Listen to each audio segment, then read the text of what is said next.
stars. Good evening and welcome to another episode of Super Strategy Success. I'm your host, Shirley Hendricks, and we have a fabulous guest tonight, everyone. And you know her well. She's Dr. Nickeda Shelton, and we're going to let her talk about herself in just a few seconds, but we're going to be discussing mindset and resilience in the pursuit of happiness, in pursuit of success, right? So we want to dive into that, and it's going to be a real deal tonight, okay? I really need to be on the other side so I can take notes because I want to know more about how can we do this thing and do it in a healthy way, right? So let's get started. We're getting started right now. Let's talk to Dr. Nickeda Shelton. What can you tell us about yourself, Dr. Shelton? Well, I am a licensed professional counselor. I've been a school counselor, a nationally certified school counselor, a nationally certified counselor, a public speaker, a volunteer, a business owner, 20 plus years. Okay. And I'm a devout Christian and a proud graduate of Mississippi Valley State University. Okay. Okay, that is a lot. So you should know what we're talking about tonight. With all of this that you just given us, this whole book of all the things that you've also been a small business owner. Yes. Yes, you've ran several businesses. Yes. On top of all of that. So, and myself as a business owner, this is the thing that we, and a lot of us, you don't have to even be a business owner. This can be in your personal routine, daily routine. This can be while you're trying to go through school and get all of these degrees that you want to set for yourself, because you set these goals for yourself. And I don't know if we put so much on us for success and it turns out that it weighs on us. Mm-hmm. So what can you tell us about, are there any ingredients? Do we have ingredients? Or what are some ways that we can help sustain our mental health? Well, when you're trying to operate a business and I would say just operate life, doing life, right? We as women, and I focus a lot on women because one, I am one, and two, I have a lot of women that come and talk to me, whether they're young or old. Mm-hmm. But we focus a lot on trying to take care of others as well as trying to run our businesses and to do life successfully. And what I've noticed that we tend to put a lot on our shoulders because I think we feel like if we don't do it, it won't get done. Absolutely. But what I have learned in this process is that so many times we subscribe to doing this, that we forget about taking care of ourselves. Mm-hmm.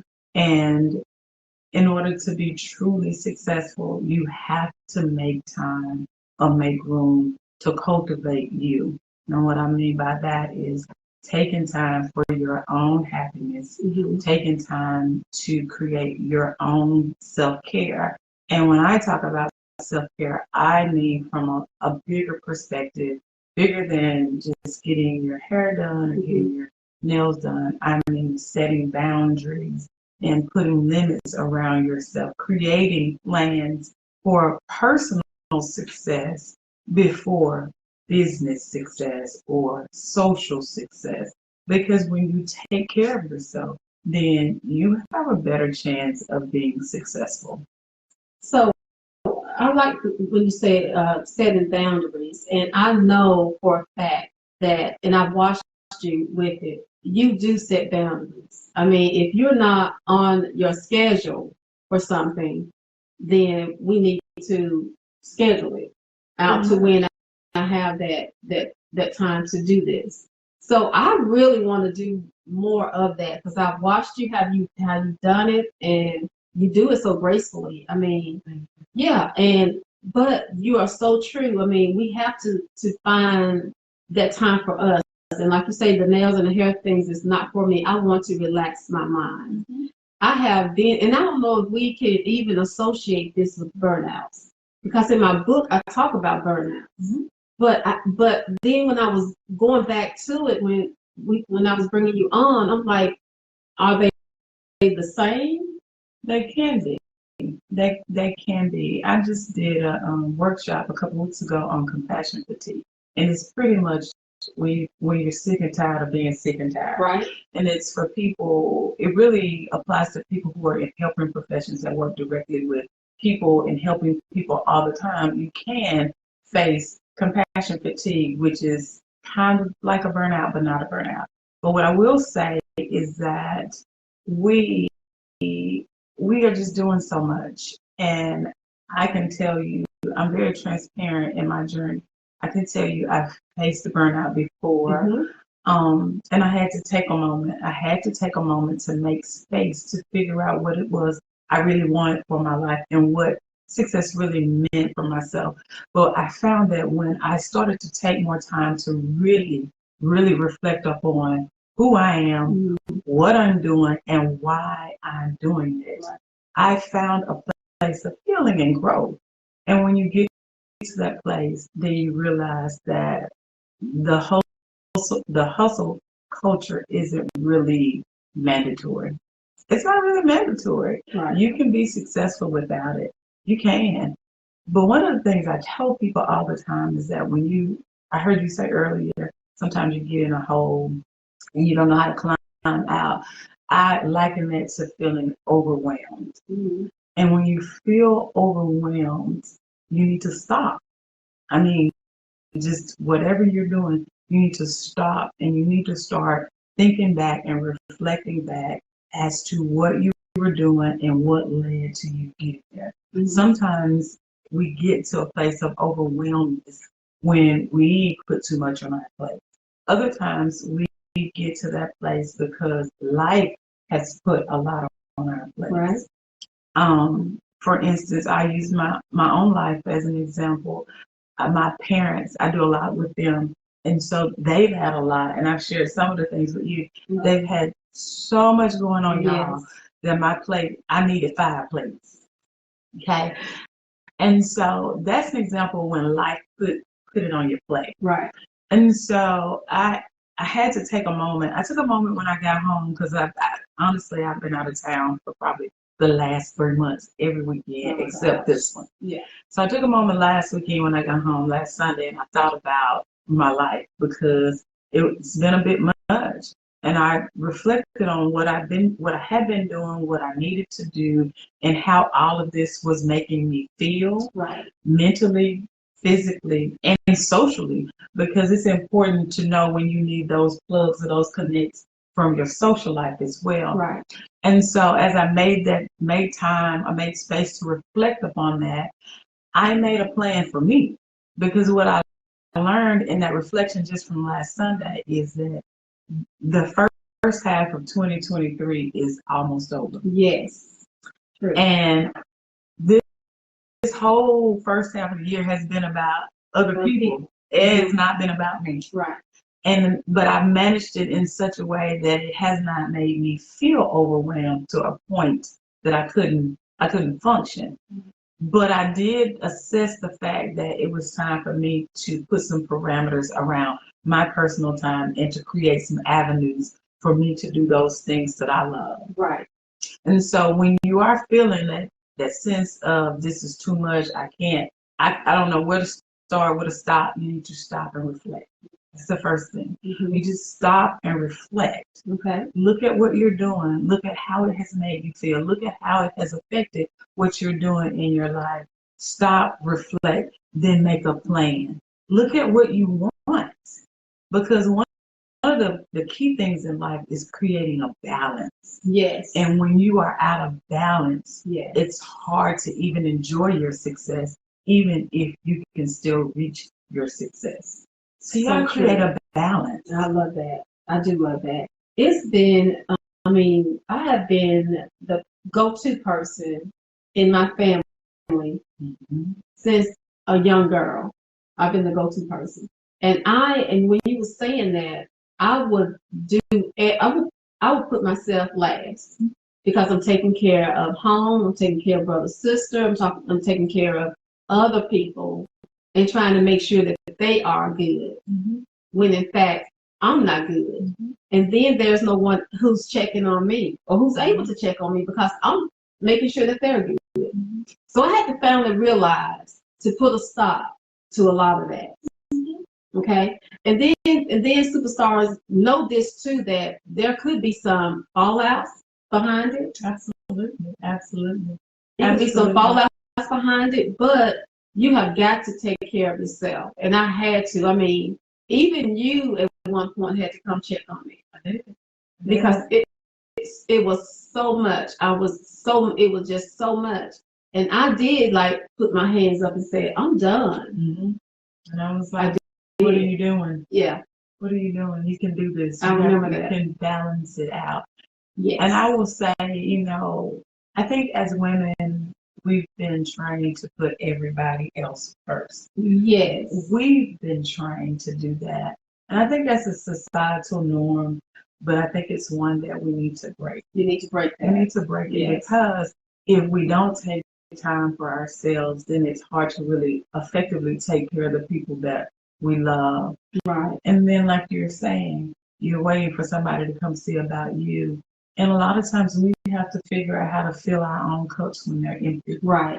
And one of the ways of learning to fill your own cup when it's empty is surrounding yourself around people who will fill with you. Yeah. And knowing when they see your cup is empty, they'll fill. But having those activities that you can do without other people that fill your cup.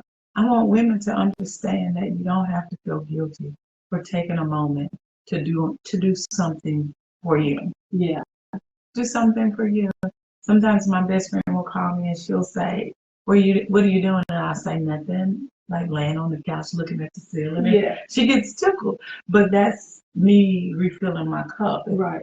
We're always waiting on somebody else to do it. Sometimes our cup will never be refilled. So we have to create those spaces to make those things happen for ourselves too. Yeah, I do like that.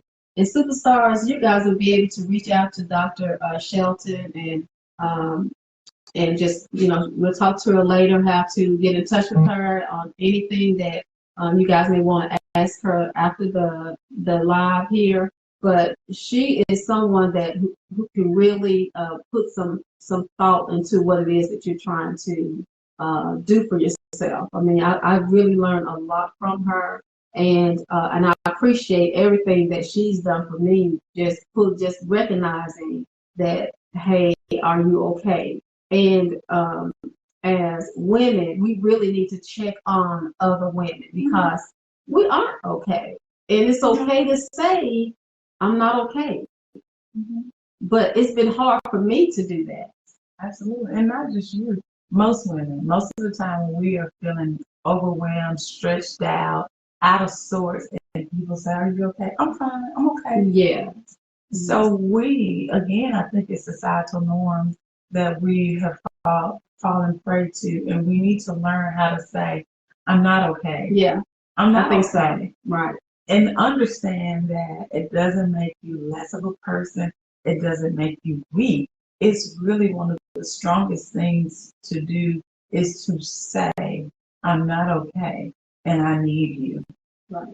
And we've got to learn how to say, I'm not okay and I need you, because we are all interconnected in this world. That's right. And everybody needs somebody. And it doesn't make you weak.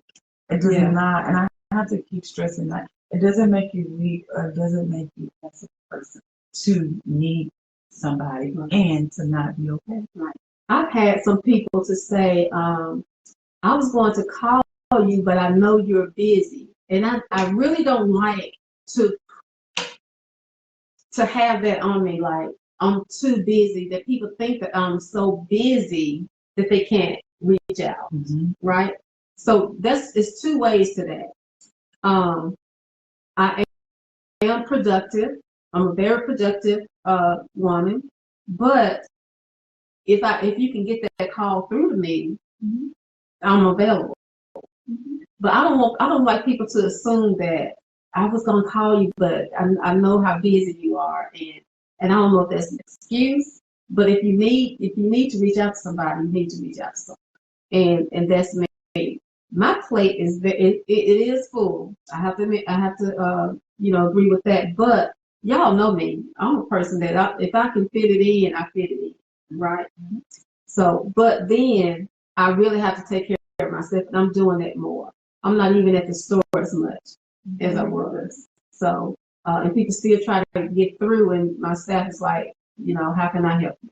And that's how I train them to do. So, I'm feeling much better about myself as far as taking control of, how I want to feel and how I want to move. Absolutely. Right. And you said something, you said that you don't like people to feel that you feel.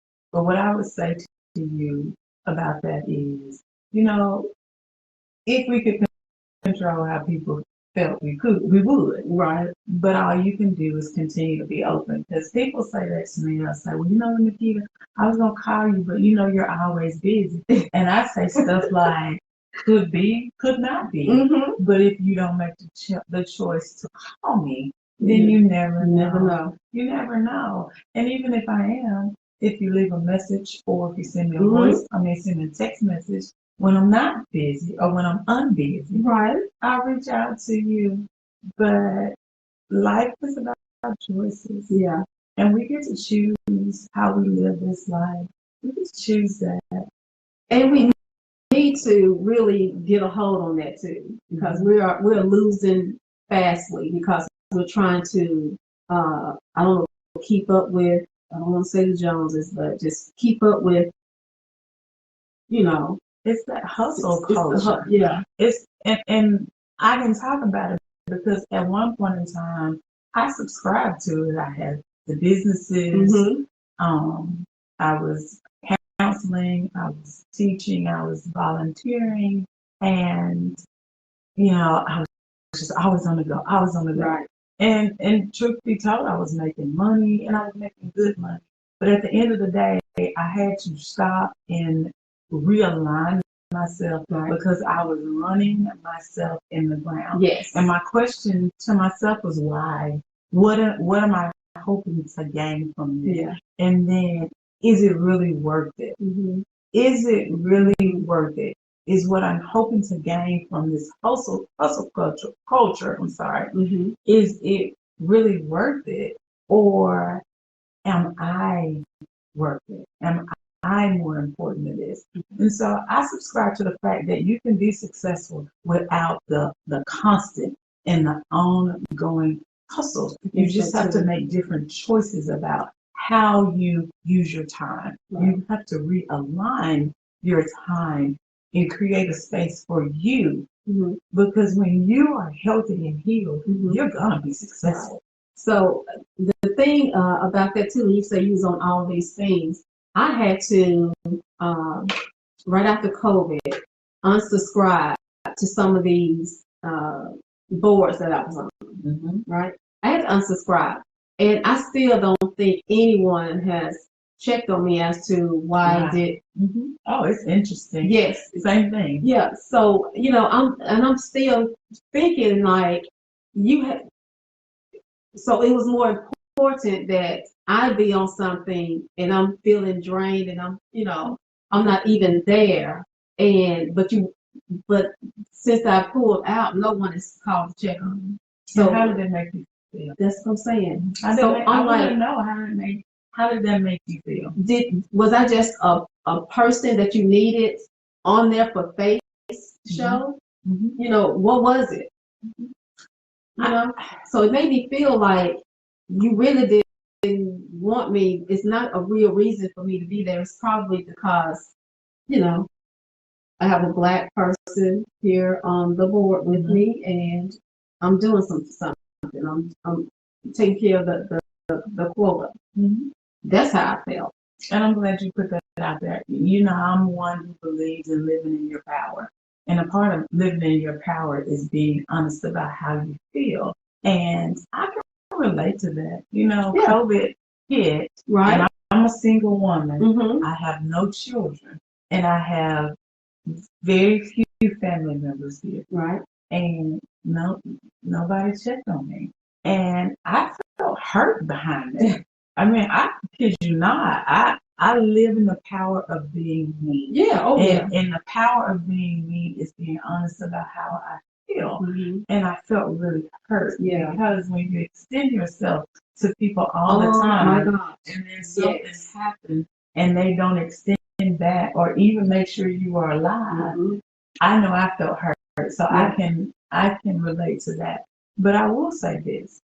A lot of times people just don't think beyond themselves. Right. A lot of times they just don't think about it. They think somebody else is checking on you. Yeah. They think somebody else is doing that. Mm-hmm. And so to give them a little, give them a little leeway. But it is important for them to know that it made you feel some kind of way because only when people know how you feel do you give them the choice or the opportunity to address and realign or to fix how you feel or to just let you know that A, maybe it was that, B, maybe it wasn't, or C, maybe it was none of that. Okay. But they can't do that if they don't know how you feel. Well, they'll have to pick up the phone when I call to let you know why.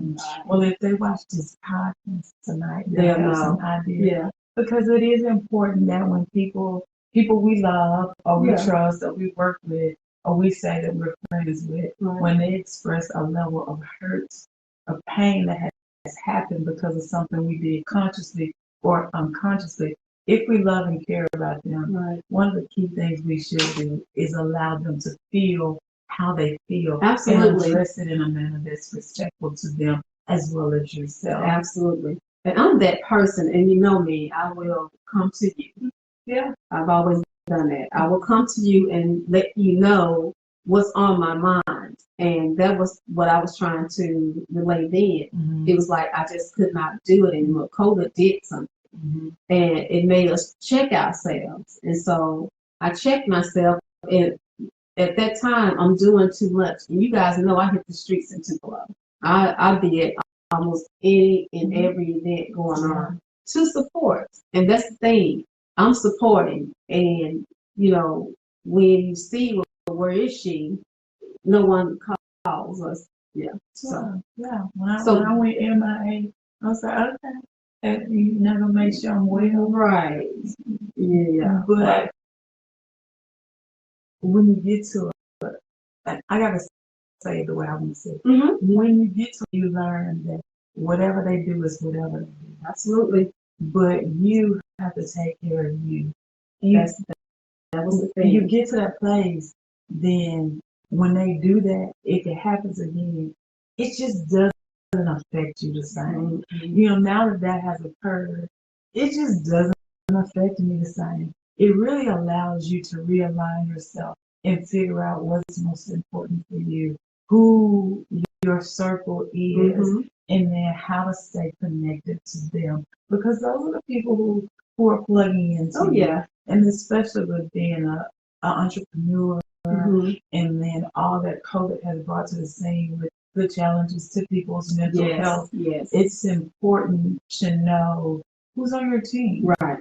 That's true. I say to my friends and family, and I think I've been saying this probably like the last 8-9 years, and I mean it to the heart. I celebrate with those who celebrate with me. Right. And I mourn with those who mourn with me because we will extend ourselves out.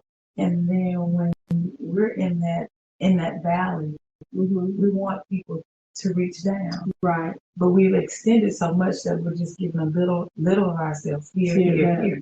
But what if you refined your circle and gave more of yourself to them? So then when you are in that valley place, then you know they're going to reach down for you. I like that.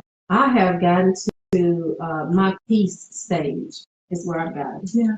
I'm at peace, and that's with, and family members know this.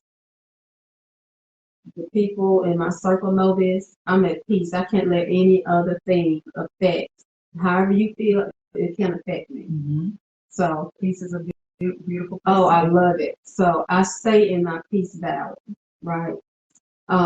So I hope this is able to help someone in their journey to finding that peace, because that's what we really need to talk about as far as our mental capacity is being, being able to do that. So we talked about our faith as well. I have learned on this journey that faith is such a beautiful thing, right? Mm-hmm. And so I have trusted God in a lot of, almost in everything that I do now. And so that's how I know when things are going out smoothly, working out smoothly, it's because of that. So I believe in that. And so I don't have to feel mentally challenged on anything that I do, per se, right? So how can our audience figure out that too, and how can they fine tune this thing to make sure that they are doing some things? And if it's some people that you need to let go, or some things you need to let go, we need to let that go and focus more on ourselves, because once you start doing that, you feel so much better. I have really started doing that. And I'm going to be vulnerable right now to everyone. I have, on top of that, because we don't talk about this as much, as seeking help, having a coach, or having someone to speak with. So I will be joining my new coach on next Wednesday. Oh, cool. So I want to make sure that I'm good. I don't want to think that I'm good. I want to make sure that I'm good. And so, how do you feel about that, reaching out to gain a little? I'm a therapist and or counselor, whichever one you want. Yes, you are. Say. I'm a therapist who has had a therapist and would recommend it every day of the week. And if I feel like I need to go back into therapy to be a stronger, healthier me, mm-hmm. I would do it again. It was life changing for me. And I oftentimes talk about this when I do workshops and conferences, is that it was a life changing experience. It really helped me to redefine who I am as a person. Right. And it helped me to really see myself in a bigger scope as to how I wanted to relate to the world and how I wanted the world to relate to me. Right.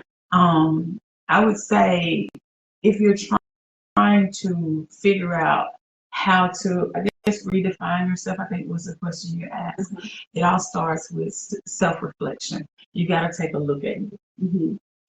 You got to take a look at you. You got to take a look at your past and current patterns and how you engage with people, how you move through this world. You got to examine that. Yes. And then once you start sorting through that, you got to figure out what part of it you want. What part do you really want? Yes. How it's serving you, how you connect and move in this world, how it's serving you. And then you've got to figure out what's your core purpose in this life? How does that core affect what you do in this life? What do you believe about life? What do you believe for yourself? Mm-hmm. For me, when I talk about the core, my core is Jesus Christ. I love God. I'm sold out on that. Yes. And when I was younger in my faith, I thought I was sold out, but then I realized I wasn't. Mm-hmm. I was teetering on the edge. But when you become sold out, you really don't worry as much. Right. I would like to say I don't worry any, but if I did, I would not be honest. Mm-hmm. I wouldn't be honest in this moment. But when I put all my faith and all my trust in Jesus, yes. Period. Absolutely. And so when I got to that place, when I feel like people didn't receive me the way I thought they should, or I didn't get positions that I applied for, I realized it was a work of the Lord in my life.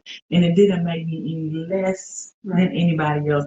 It meant for me that his move was different in my life. If I was in a relationship and it didn't work, then I remember being young, I would have just lived in that moment of depression. Mm-hmm. But now I live in a space where I say, or I know that if it didn't work, it means that the Lord has something totally different for me. It doesn't mean that there's an attack against my self-value, or I wasn't good enough, or I wasn't good enough work, this position, that. It means that because my core is in my belief of Jesus Christ, I believe that he has something better or different for me. So I don't live in those moments of pity party. I don't live in those moments of jealousy. I don't live in those moments of feeling inferior or insecure because I didn't get it. I look at it as whatever he has for me, I'm going to have it. Right. And so when you can get to that place, that in itself shores up or improves your mental health because you're not worrying about the Joneses. Right. You're not worrying about, well, Shirley got the position and I didn't, and I have more experience than Shirley. It was Shirley's job. It wasn't mine. Because if it was mine, then the Lord would have anointed me to have that job. And if Shirley got the man and I didn't, that wasn't the man for me. That was the man for Shirley. Because what is anointed for me is never going to pass me. Right. And so just owning and living in that power frees me from all that worry, frustration, that rat race of trying to compare and run with the other person. Yes. I just run with me and Jesus. That's how I think we get into this hole, is trying to figure out how come this didn't happen, that didn't happen. You got to stay connected. I put it out there all the time. You got to trust the process. I have done that, and and believe in the way that he has set me up. It was for me, right? So I always tell people, trust the process. He has something, and you're gonna have to believe in him. And you just can't say, hey, you don't talk to him if you don't. You gotta have a relationship. It's gotta be a relationship. I'm every day. I think I'm walking every day, every minute, and I'm talking to God as I'm going through life, right? But you said something that I like, and it's accept the moves.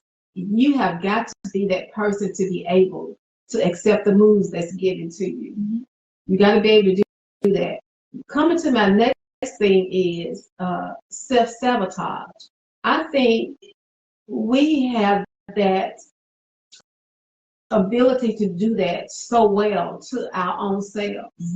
It's self sabotage, right? So that's another thing that we need to figure out. How can we not do these things to hurt us, that's keeping us, preventing us to get to that next level? I'm gonna go back to what I was saying a few minutes ago, because we self-sabotage a lot of times. We don't know who we are. We don't know who we are, and we don't know what we want. We think we do, but we don't know what's driving us. Right. And so that reflection of who we are, what we want, and what's driving those desires keeps us in a place of learning more about ourselves and moves us away from self-sabotage. I think that when you're self-sabotaging, it's because you're so busy trying to get in front of the plan, in front of the process, in front of the next person, in front of the next opportunity. You hustle, hustle, hustle, when you need to pull back and say, who am I? What do I really want?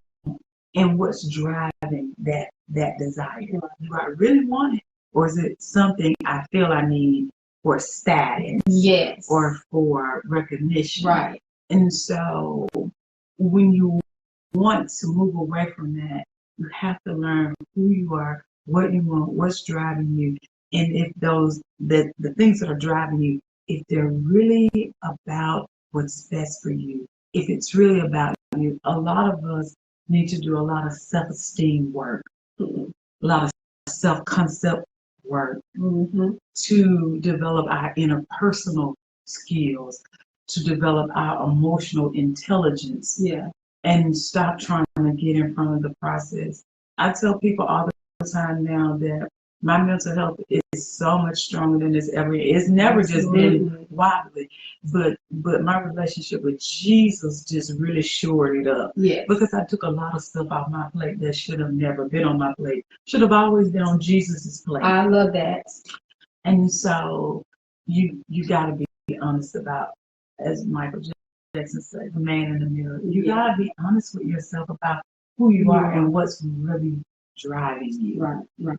And when you're not, it's real easy to self-sabotage. Right. Because I think you're able to feel that when you're trying to do something that's not in the will of God, you feel that, and that's what's going to keep pulling on you and draining you because you're trying to figure it out and it's not for you to figure out. When you're trying to fit in spaces, you're a square, but you're trying to fit in the space for a circle. Right. And sometimes we just need to wait for our circle space and stop trying to fit in the square. Right. But again, it's the hustle culture. Mm-hmm. It's the I want to be outside culture. I want to be seen. But why? What's driving that? Yeah. What is that saying about you? Right. What is that saying about you internally? What you really need? Mm-hmm.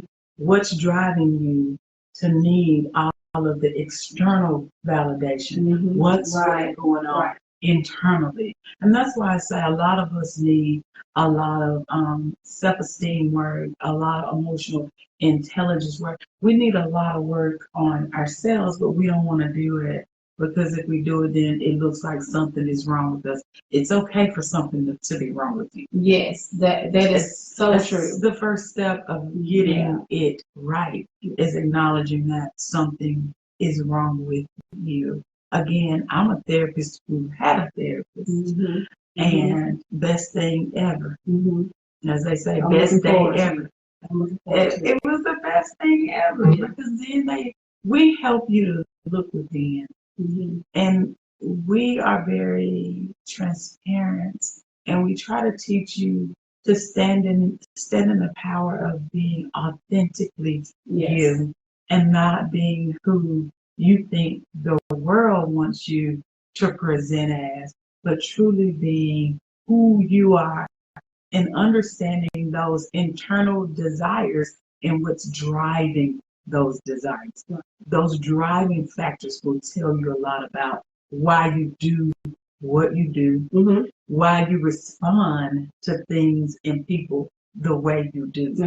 But in order to know that, you gotta look within, and sometimes it ain't a pretty look. Sometimes it's an ugly look. Oh, mine will be ugly. And it's okay. Yeah, mine will be ugly. It's okay. I've never been the type to want to be like the other person. I've always been authentic to myself. That's the number one thing about me. Never wanted to be in competition with anybody. I've always had my own lane, right? And a lot of people don't know what their lane is, but if we figure out our own lane, we won't be running over each other, bumping into each other, and and passing the stop sign, and then there's a stop sign. So when you figure out that lane, which I've been pondering on my own, I'm talking about me for right now. When you figure out your lane, you will be able to be one of the best drivers on the road, right? The other thing is, it's not so much as that with me as well. I think it's so much what it is the past for me, and that's what I'm going to have to put to rest. So we're going to have to come face to face, and we're going to have to put it to rest. And I can't wait to see the next best version of myself.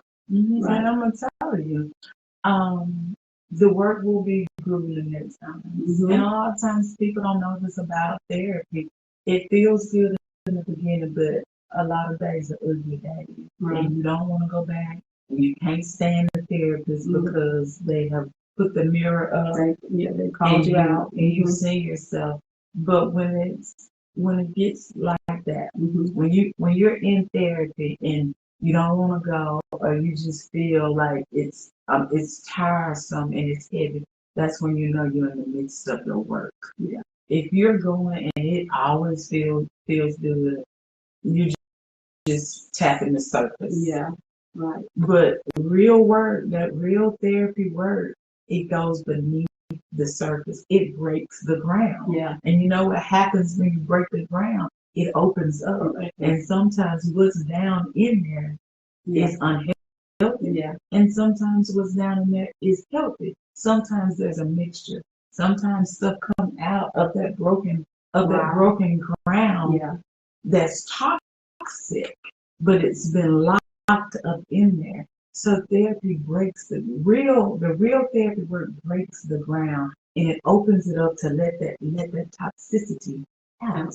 And sometimes it doesn't feel good. Right. And what I'm saying is sometimes you'll leave your sessions feeling awful. Mm-hmm. But that's a part of the work. That's part of it. And you'll get through it. Mm-hmm. A lot of people quit when they get right there because they'll say, it's not helping me. But it really is, and they know it. And they end up going back. Right. Or they'll go to somebody else. Yes. But that's what we do. We break that ground. We open it up. We get down in there. We let that toxicity out. Yeah. And we work to create a healthy space within you so that you can live more authentically as yourself. Right. And when you're able to live authentically as yourself, then trust me, you're gonna live a much more fulfilled life, and you are going to be successful. Yeah. You are. Yeah. And you're gonna be happier with you. Right. And the people attached to you are going to be happier for you if they love you and they respect you. Right. This will only bother those people who are not meant to be. Oh yeah, most definitely, most definitely. And this is why I wanted to bring you on to this podcast because we really need to live a more healthy life and building that mindset and looking into that mental state that you're in. There are people that's out there that's able to help you, and we as a culture feel that this is something that we don't need, but we truly do need this. Mm-hmm. And I waited far too long to even get into wanting to do this. Right, I've waited far too long because you think you can handle it. Yeah. Yeah. You think you've waited too long. Right. But now you're ready. Yeah. Had you gone maybe 5 years ago, 10 years, you may not have been ready. So now you're ready. Yeah. So it's not too late. It's just some fun. Okay. You're ready. Okay. But just get ready to get your hands dirty. Oh yeah, that's exactly what I'm looking forward to, honestly. So I already know it's not gonna be a pretty thing. Right. And these are things that you need to tell your spouse. I'm going into therapy, I'm gonna do this work. Nickeda has told me that some days when I come back, I'm not gonna feel the best. But it's not you, it's me doing the work. Right. So I can be a better Shirley for you. Right, exactly. I like that. Yeah. Yeah. It's wild. Yeah. It's wild. Therapy, it's a beautiful work, but it's a hard work when you're really in it. Yes. Yeah. That's where I'll be. So everyone, concludes our podcast with Dr. Nickeda Shelton. And she's going to let you guys know exactly how to reach her, or if you need some advice on anything, or whoever, if she can't help you, she knows someone who can. This is clearly out of my lane, right? So we're going to let her tell you again how you can find her, or whatever it is that she wants you guys to know as far as, getting in touch with her. And then we're going to close the session out. It's pretty easy to find me. I'm hiding in plain sight on all the socials under my real name, Nickeda Shelton. So, you can always just inbox me. You can find me on Facebook, Instagram. I have several pages on Instagram. And but I'm hiding in plain sight. So you can find me at either of those places. And if I can help connect you to somebody, or if I can provide some information to you about something, I don't mind. Just shoot me an inbox. I love it. And as you can tell, I wish I could get that voice level that she has. I love that because, people they listen better, I think, to the calmness of it. And that's what I hope I can work out with my session as well. So again, thank you for tuning in to another episode of Superstar Strategies for Success. I'm your host, Shirley Hendricks, and you know how to reach me. My website is shirley-hendricks.com, or you can find me on all social media platforms under Shirley Hendricks. Thanks for tuning in, everybody, and please let's take care of ourselves and our mental state. And this is going to help for the ones that's around us, who we love. So let's take care of ourselves. And thanks for joining in. Again, we're signing off. Bye, everybody.